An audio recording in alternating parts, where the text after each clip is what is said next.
Imagine a world where every word you spoke could be a matter of life and death.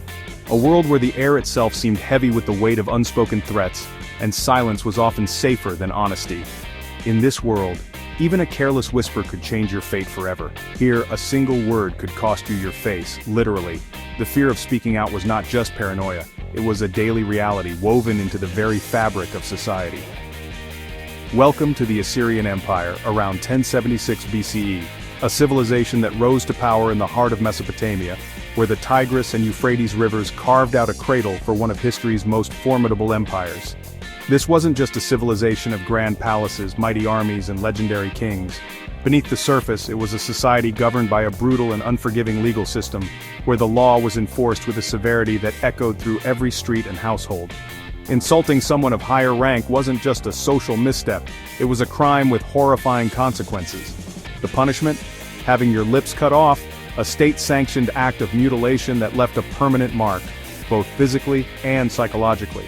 This was not a hidden punishment, but a public warning to all. This law was a constant, chilling reminder of one's place in society.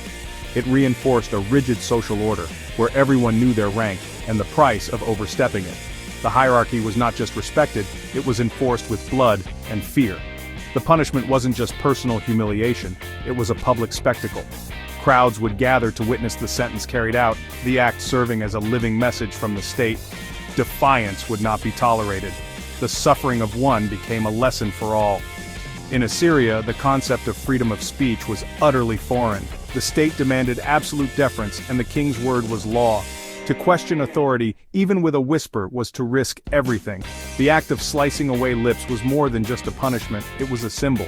It showed the state's absolute control over communication, silencing dissent not just for the individual, but for the entire community. This gruesome law reveals a society obsessed with hierarchy and control, maintained through fear and violence. In the Assyrian Empire, the law was not just written in stone, it was written in blood, and everyone knew the price of speaking out.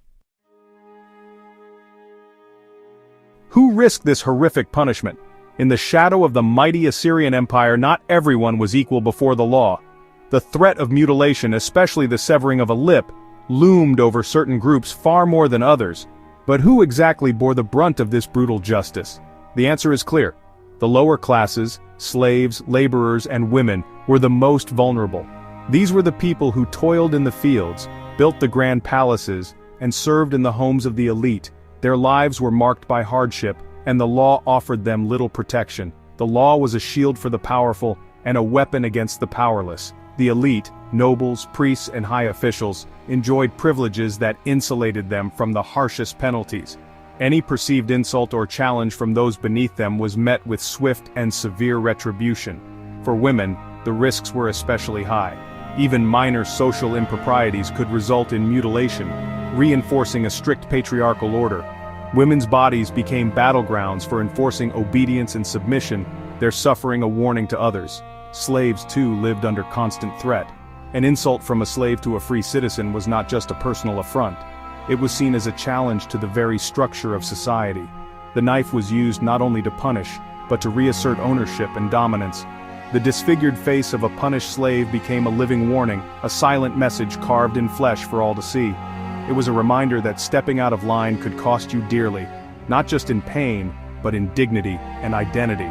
This selective application of punishment reinforced a rigid social pyramid.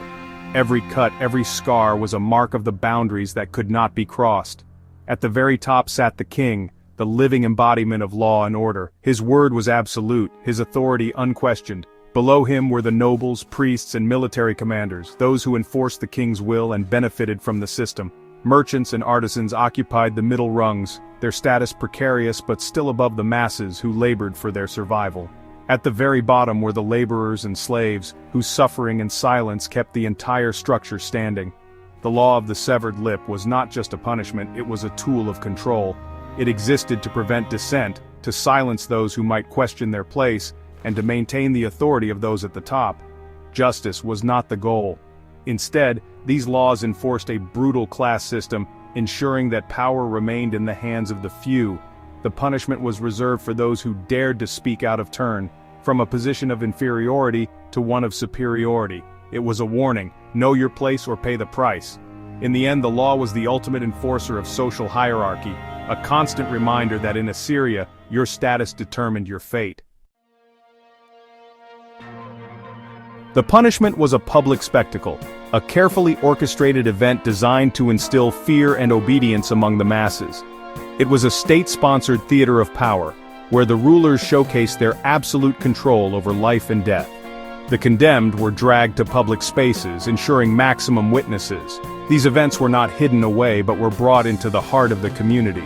The crowd was forced to watch as the state demonstrated its authority. The sheer number of onlookers amplified the impact of the punishment. The executioner used a sharpened knife to slice away the lips, a gruesome act that left a lasting impression on all who witnessed it. The screams and blood created a multisensory horror seared into memory. The visceral experience was designed to be unforgettable. The victim, now a social outcast, served as a constant warning. Their disfigured appearance was a daily reminder of the consequences of defying the state. Their daily suffering was a more effective deterrent than execution. Living in perpetual agony, they embodied the state's power to inflict prolonged torment. This public performance was a cornerstone of Assyrian governance. It reinforced the social hierarchy and the unassailable power of the rulers. It was psychological warfare, terrorizing thousands into compliance. The fear of becoming the next victim kept the populace in check. The spectacle made the law a terrifyingly real possibility. It was not just a set of rules, but a living, breathing threat. It was a brutal method of social control ensuring obedience. The harshness of the punishment served as a powerful deterrent. The memory of the event spread, becoming a cautionary tale. Stories of these punishments traveled far and wide, embedding the fear deep within the culture. The choice of lips for mutilation was deeply symbolic. Lips are the gateway of speech. Cutting them off silenced the offender. It was a permanent solution to dissent, a declaration of state power. The punishment was public humiliation, stripping identity and social standing. A disfigured face was a mark of shame, a continuous public spectacle. The act carried a message of social control, reducing expression. It was a lesson in conformity, suppressing true feelings for survival. The punishment restored order, cleansing the community. It was a sacrifice to absolute power, maintaining the empire's structure. The severed lips symbolized the state's control over life and identity. Our understanding comes from Assyrian records etched in stone and clay. The Middle Assyrian Laws discovered in Ashur provide a legal framework. Clause 40 details the punishment for insults, confirming it as law. Archaeological findings show a culture of state-sponsored brutality. Reliefs depict graphic violence, normalizing public punishment. These reliefs were propaganda, broadcasting the king's power. The laws and reliefs paint a picture of Assyrian justice. The state was systematically violent, using mutilation as policy. The evidence tells a story of power maintained through fear. The law of the severed lip mirrored the empire's foreign policy. Assyrian cruelty fits within ancient and medieval legal systems. The Babylonians' code of Hammurabi was harsh but often more restrained. The Romans used public punishment for deterrence, like crucifixion. Medieval Europe employed mutilation for control, echoing Assyrian methods. The Assyrian focus on insult and hierarchy was unique. Their laws policed thoughts and words, obsessed with status. The Code of Hammurabi focused on property, Assyrian laws on social order. Assyria's use of facial mutilation enforced social silence. The practice reveals a society deeply concerned with deference. Assyria's brutality was systematic, legally enshrined, and socially enforced.